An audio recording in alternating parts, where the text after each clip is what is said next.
Welcome to my YouTube channel, El Kabukid. Ngayon, pag-usapan natin si Maxigro. Kaya kung bago ka pa lang sa channel ko, mag-subscribe ka na, like and share, and hit the notification bell para updated ka sa mga bagong videos na i-upload ko. Okay?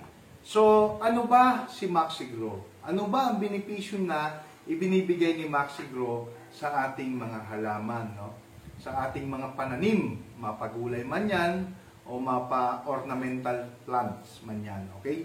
Si Maxigro, unang-una, pinagaganda niya ang kalidad ng bunga ng inyong halaman, especially palay.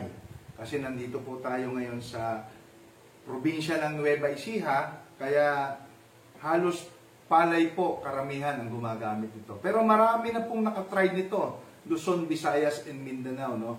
Especially po sa Mindanao, nakilala po itong produktong ito. Okay? So, si Maxigro po, pinabibilis niya yung paglaki ng inyong pananim. Pinagaganda po niya ang kalidad ng butil at lasa ng inyong bunga, no? Ng bunga ng inyong halaman. Okay, mapapalay, mais, mangga, at kung ano-ano pa, no? Pinagaganda po niya. Si Maxigro, meron po siyang fulvic and humic acid. Okay?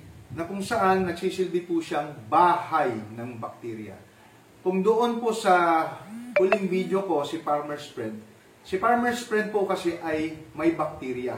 Meron po siyang microbes or 21 good bacteria. Na yung mga bacteria nyon ay maninirahan naman po dito kay Maxigro.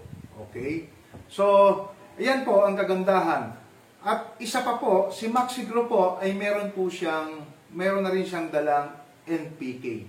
So, 3.33% NPK po, no? Taglay ni Maxigro. Kung hindi po nababasa sa tubig. Pag nabasa po sa tubig, 3.33% times 7. No? Kaya mas malaki pa po or mataas pa po ang percentage ni Maxigro kaysa mga ginagamit yung chemical fertilizer na triple 14, triple 15, no? Mas mataas pa po ang NPK na taglay ni Maxigro. At ang nakakatuwa, bakit? Natural foliar na rin po ang ating si Maxigro. Ayan. So pinabibilis po niya ang ating pag-harvest from tanim to harvest. Yan po yung ginagawa ng ating si Maxigro. At saka ang pinakamaganda po niya, nire-reduce po ni Maxigro yung chemical inputs na ginagamit po ng mga farmers. Okay? So, kaya po sa mga video na nabanggit ko nung una, pagka gumamit po kayo nito, itong mga produktong to, na mga teknolohiyang from Japan, no? Kagaya po ni Activator for land preparation, nabanggit ko rin po yan sa unang video.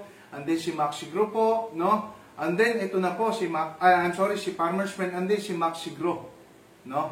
Ang pinag-uusapan natin. Ngayon, pag gumamit po kayo nitong tatlong ito, 100% po magre-reduce po tayo ng inyong chemical inputs, no? Kung gumagamit po kayo ng mga chemical inputs sa 1 hectare, kung wet season po yan, gumagamit po sila ng 7, 8 sako per hectare.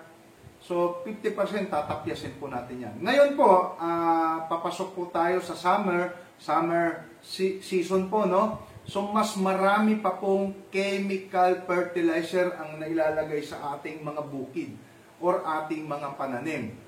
Ngayon, kung gagamit ka po ng ating CHC Agritech organic product, malilesen po kayo at least 50% ng inyong chemical inputs. Okay? Kung gumagamit po kayo ng 12 to 15 bags per hectare, 50% po tatapyasin po natin doon. Even sa mga insecticides and pesticides, babawas na rin po tayo ng 50 to 60% ng mga insecticide and pesticide na ginagamit nyo sa inyong bukid. So, makakatipid po kayo. Kagaya po ngayon, sobrang taas po ng mga chemical inputs. Almost 50% din po ang itinaas ng kada sako po. No? Pag-usapan po natin ang urea alone. Ang urea po, dito po sa bayan ng Nueva Ecija, nagre-range na po sa 2,400 to 2,450 isang sako. So, ilang beses ka po gagamit niyan? Or ilang sako po kayo gagamit niyan? So, dito po, using our product na Activator, Farmer's Friend, and of course, si Maxigro, aalisin na po natin yan. Okay? So, ito na po, sa isang hektarya, 4 na kilo lang po ang magagamit nyo. Ano po yung 4 na kilo na yon? 1 kilong Activator, 2 kilong Farmer's Friend, at 1 kilong Maxigro. Yun lang po ang magagamit natin. At yung 50% na chemical inputs nyo. Okay? So, yun po ang kagandahan dito kay Maxigro. Okay? Mayroon po siyang mga taglay na natural insecticide na rin. Kasi, during melting season, no, kung saan nagbubuntis na, malapit na lumabas yung uhay ng palay natin, dyan po halos umakatake ang mga insekto.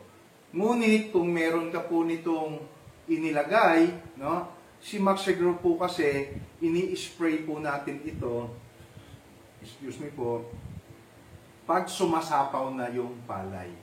Ibig sabihin, pag nandun na po siya sa edad na 40 to 45 days, lumalabas na po yung pinakabutin ng palay, ini-spray po natin si Maxigro para meron po siyang mas magandang nutrients na may supply po sa ating palay, no? Para sa pagiging pagpapaganda palalo ng kanyang butil. Okay? So, ang kagandahan nun, mayroon na siyang natural insecticide na taglay. Kasi sa mga ganyang stage po ng palay o anumang halaman yan, mabango po sa insekto mga yan. So, lalo-lalo na po yung mga blackbag na yan, no? Gustong-gusto po nilang sipsipin yung nectar ng palay ninyo pagka magayon. Mabango po kasi sa kanila yan. Ngunit, pag meron na po kayo nito, nagamitan po natin ng Maxigro, Activator, Farmer's Friend, and then Maxigro, malilesen na po up to 80 to 90% po. Malilesen po ang inyong chemical insecticide and pesticide na gagamitin sa inyong mga pananim na palay. Okay, yan po yung kagandahan na binibigay ng ating mga produktong CHC Agritech na Japanese technology. Okay, ulitin ko, 4 na kilo lang po ang magagamit nyo nito, ng mga produkto natin ito, plus tatapyasin po natin yung chemical fertilizer na ginagamit ninyo. Up to 50% po. Sa unang gamit. Ibig sabihin, pag nag-try ka po ngayon, 50%. Pagka ginamit mo po uli ito, next cropping mo, or next na season ng iyong pagtatanim, another 4 kilos lang po uli ng ating produkto, plus, babawas pa uli tayo ng doon sa 50% na natira, magbabawas pa po tayo doon at least 20% pa ng inyong chemical inputs. Kaya napakaganda po, no?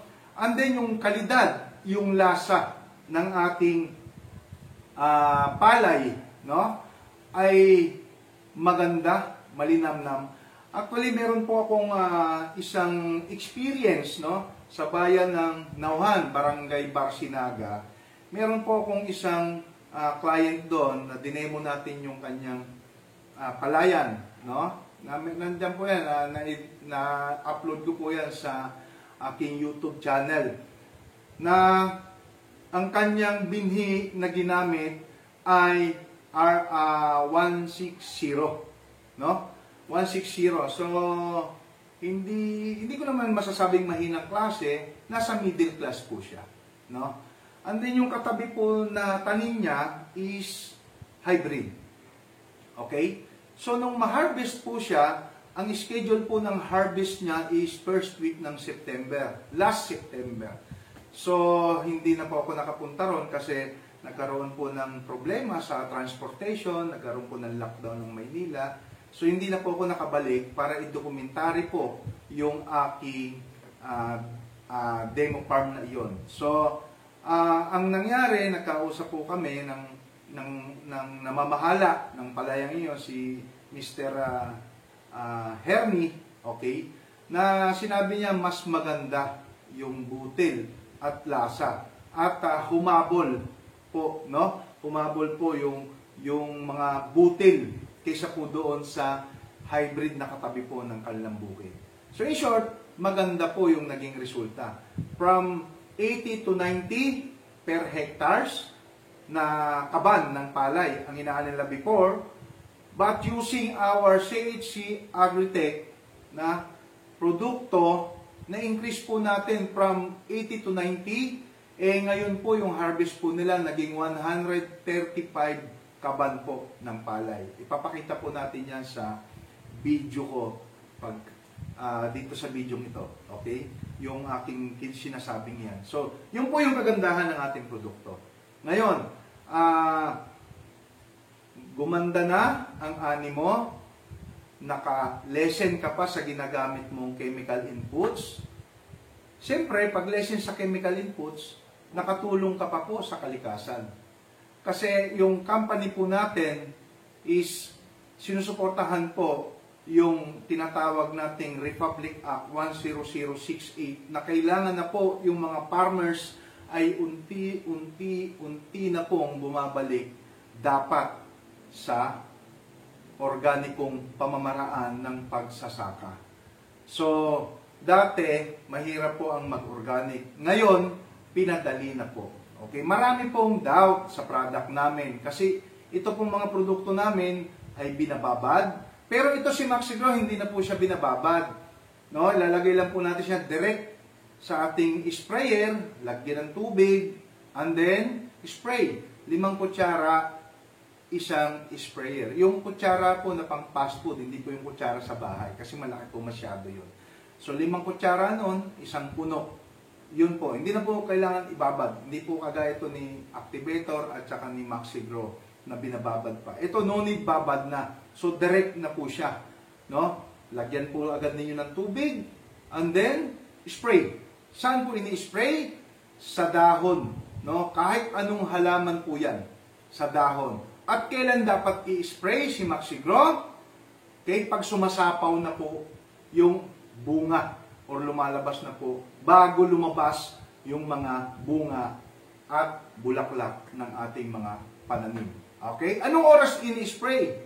Si Maxigro po ay dapat i-spray po natin around 4 a.m. in the morning until 8 a.m. No? Ulitin ko po, alas 4 ng madaling araw hanggang alas 8 ng umaga lang po dapat mailagay si Maxigro. Bakit? Kasi doon lang po bukas yung stomata ng halaman. Okay? Ngayon, marami pong tumatawag sa akin kasi every time na nagkakandak po ako ng product knowledge, no? Paulit-ulit ko po itong binabanggit. Siguro, hindi nila nakukuha. So, pag nag-avail sila ng product, nagagalit po sila, tumatawag sa akin, nagme-message sa akin. Lagi po nilang sinasabi, hindi po epektibo si Maxigro. Ngayon, ang tanong ko po, anong oras yun po nailagay? Nailagay ko po kasi ng alas 10 ng umaga. Nailagay ko po kasi ng alas 3 ng hapon. Okay, mali po. So, hindi po talaga siya magiging effective sa inyong pananim. Kasi sarado po yung bibig or yung stomata ng halaman. So, hindi po siya na-absorb. Okay? At isa pa po, marami pong gumamit na ng ibang mga foliar, no? Fertilizer. Lagi nilang sinasabi, hindi effective. Bakit? Kasi yung stem ng palay, ito po, imagine nyo dahon, no? Dahon ng palay, ang ilalim po niya, nandun po yung stomata ng halaman. So ngayon, spray ka ng spray, no, ng iyong foliar, kahit alas 6 or alas 5 ng umaga, ini-spray mo siya, hindi po nag-i-effective. Or hindi po siya epektibo sa inyong halaman. Why? Kasi meron pong mga produktong ganito na foliar na wala pong penetration na tinatawag doon sa cuticle ng halaman. Especially palay, meron po siyang maraming buhok-buhok. No? Yung stem ng palay, maraming mga mabuhok po yan. So, makikita nyo po doon, lalo na pag umagang-umaga, hamog. So, para siyang nabubuo-buo doon, parang tutulo na hindi naman tutulo. So, pag in-spray po natin yan ng natural lang na foliar, kadalasan hindi po nagpe-penetrate. Bakit? Hindi po siya makapenetrate doon sa cuticle ng halaman. Unlike po si Maxi-Grow, pag in-spray mo siya between 4 a.m. to 8 a.m. ng ganung oras, 100% po mag-i-effective po sa halaman ninyo yan. Bakit? Kasi si Maxi-Grow, meron po siyang sangkap para makapenetrate doon sa tinatawag na cuticle ng halaman, especially palay. So, ulitin ko po, 4 a.m. to 8 a.m. Ngayon, kung sa hapon po kayo mag-i-spray, mas maganda po mag-spray po kayo ng 4 p.m. until 6 p.m. Okay? Bakit? Doon po kasi bukas uli yung kanyang stomata. So, maraming salamat po. Sana po nakakuha po kayo ng idea tungkol sa mga product namin na organiko. CHC Agritech, the organic solution. Okay?